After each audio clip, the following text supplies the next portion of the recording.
Hey everybody, welcome to the round 3 review of the AFLW matchup between the Carlton Blues and the St Kilda Saints.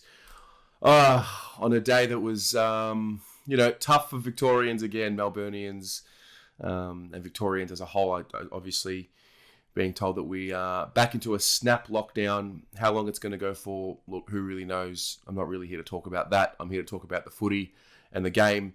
Thank goodness there was an opportunity to watch the game, albeit from home, looking at what we do have as opposed to what we don't have is, I think, the best way mentally to get through such a time. So that's the strategy I'm going to use. But I was very happy with the game. I definitely did put a smile on my face being able to see our club represented, because that's really what it's all about, male or female. Our club was on display yesterday, and the women did a very good job of finally getting out of this 0-2 rut and finally getting a win on the board. However, I must say, I've got to say, halfway through the first quarter, I started thinking, they were going really hard at it, as they always do.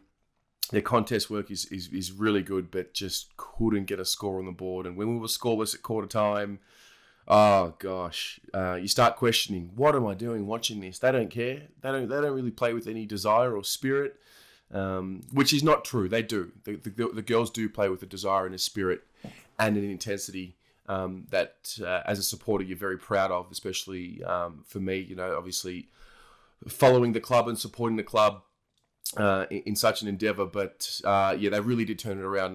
Before I move on, I think Pressparkers and Egan definitely are two that need a mention in that first quarter, given how diabolical it was. Maybe even Moody as well, who seems to be getting better and better each week. And I must say, I found myself just being a little bit more comfortable with the names. I didn't have to think too hard about which names match to which numbers. Obviously, last week I learnt about Maddie Gurin and her game, and I definitely knew who she was straight away. And Abby McKay, who impressed me last week, she went up another level yesterday as well. So I was very impressed with her. But the second quarter, it got better. Elise O'Day, great hard contest to start the quarter, and that really set the tone. And I'm not sure what was said at quarter time, but surely it would have been some sort of a speech to the effect of, can we switch the fuck on, because we need to. And Elise O'Day, early in that second quarter, just brought that intensity. She earned herself a free kick,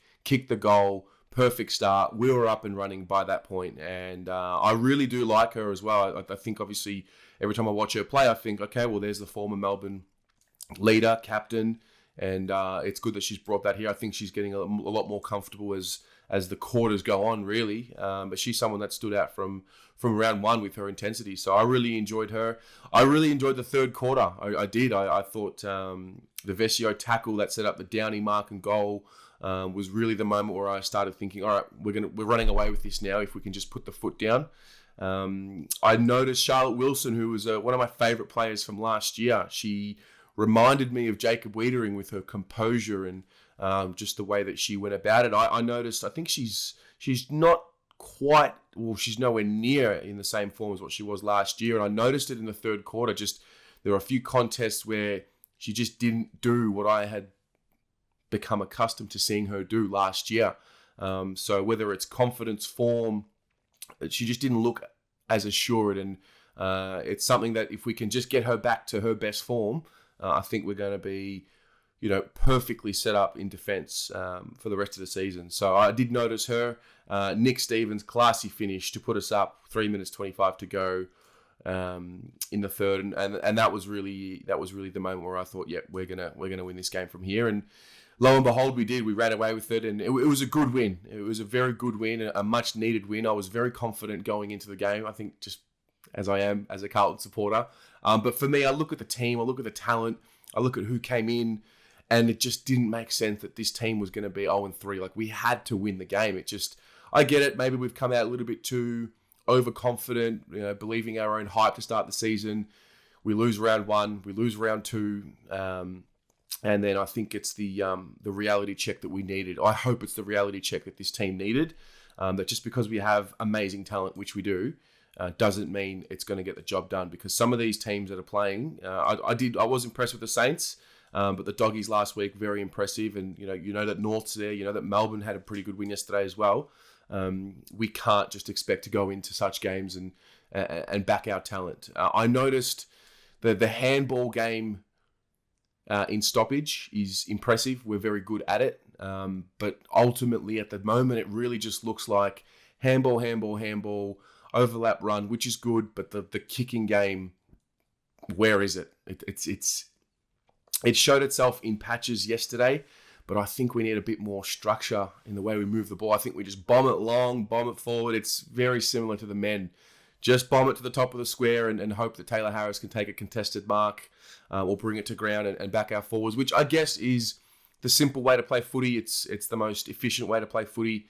I guess when it doesn't come off, you open yourself up to criticism there, because I see the way that the Saints move the ball, even Collingwood and the Doggies around the ground, and you can make the argument that they're moving the ball slowly and they're moving the ball without any purpose, whereas maybe because we're moving it long all the time, we're always looking to move it long, which I don't know. I think there's a balance that needs to be struck there. I don't think we've got it yet.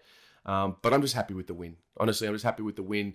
Doesn't matter what it looks like. I just think at times we make it difficult for ourselves. So, yeah, the intent is there. I love it. I really do enjoy watching the girls play. I love the way that they go about it. I've always said that. And the skills will improve. The skills have improved. I think having people like Pound back in, she really impressed me. Some of my favourites from yesterday, I mean, Grace Egan, she was good from the beginning. She ended up with 24 touches, which is a monster game.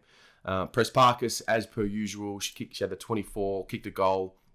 Abby McKay had the 17. Elise O'Day had the 21 and a goal.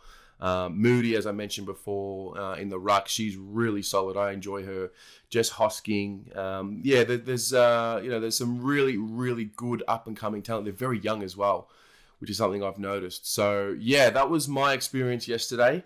Back to watching footy at home, and would have loved to have been there, but it is what it is. We've got to move on. We've got to move forward, and hopefully it doesn't impact things going forward too much. But what about you? How did you enjoy the game? What did you think? What were your comments?